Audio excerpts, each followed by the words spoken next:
No te rangi nei I tai atua I te hīkoi whakahe I te pire takutai moana ki te marae ātea o te whare pāremata. He ai ki ngā kaiarahi I te hīkoi nei, ahakoa kāre irite te nui o tēnei hīkoi ki tērā o te tau 2004, ka I te rite tonu te kaupapa, ara he whakahe I te murunga o te whenua Māori. Nā I wainganui I te tira hīkoi tā mātou kaikawe kōrero a Jasmine Pearson. I te rānei, Jasmine. Ai tū hi tarari tonu ana te tira whakahe I tā rātou tainga mai ki te papa ki wahone o te whare pāremata I te ahiahi tonu nei. Hioi kua mimiti haere ngā nama, kua iwatau rātou I nāi nei e taka nei te mata o te ika Māui, tainua mai ki konei. Ahakoa kua mimiti ngā nama tautoko kei reira ki te ngako o te whawhai. He hokinga tuarua ki te tuku I te whakahe. He pare kawakawa, he pango te mau kākahu. Ki e nei kai hīkoi, kai te mate haere ngā tika Māori.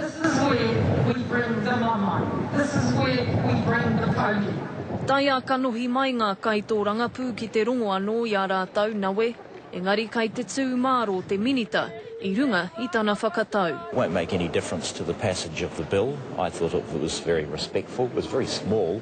Ai a rātou ngā wakaritenga mo te weihanga I tēnei mea I te ture. Engari, kaore I te āngai I runga I te kaupapa. I ono mai ai te tiriti o Waitangi ki Aotearoa. Neke atu I te toru raunga kai hīkoi I tai mai I te rānei. Tērā nō hoki te tū takitahi a te mema, nāna I para te hīkoi tuatahi. I think they've come here in good faith. I'm not going to knock them, but I do think that they have been let down by Mr. Harawira. Kia mātua anō rā o te ao Māori, roto I tēnei mamainui ko whakahokia mai e teiwi ki te paremata. Nā te paremata a tēnei mamai, nā teiwi whakahokia mai. Mihi atu kia rātou. I te tau 2004, I marua katoa e nei tiriti te hunga whakahe I te pire. I raru I ngā karau reipa I te aukati ngā tika o te Māori ki te kawe tēnei take ki te kōti. I think that when people analyse the legislation, they'll see that fundamental principle of the right of access to justice is restored. Hoi ki raru I te pire anā hi nara ka āhai te iwi Māori. Ki te kawe tēnei take ki te kōti. Ki te kōrero a kanohi me te minita take tiriti, ka taka hoki mai ki te Māori te hāpono. Ko ngā takutai moana o rātou kāinga motu hake, mai te tau ko 1840. Heoi ko te otinga mai, ka whakamana hia tēnei pire, I mua I te paunga o tēnei wiki.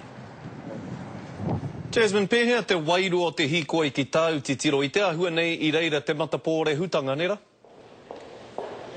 Ai, āhua pērā ki tō te rangi e ua mai ana he pauri te āhua, me te mea he rereke tēnei hīkoi ki tō te hīkoi o te tau 2004, e ki ana he hīkoi wahangu. O reira, ara ke atu ko te koauau noi ho te reo e tangi ana me te hīkaka anō te wairua ki te rongo I tērā. Engari, te mutunga mai o tēnei, Scotty, ka whakamanahia tēnei pire ahakoa te whakahe a te iwi.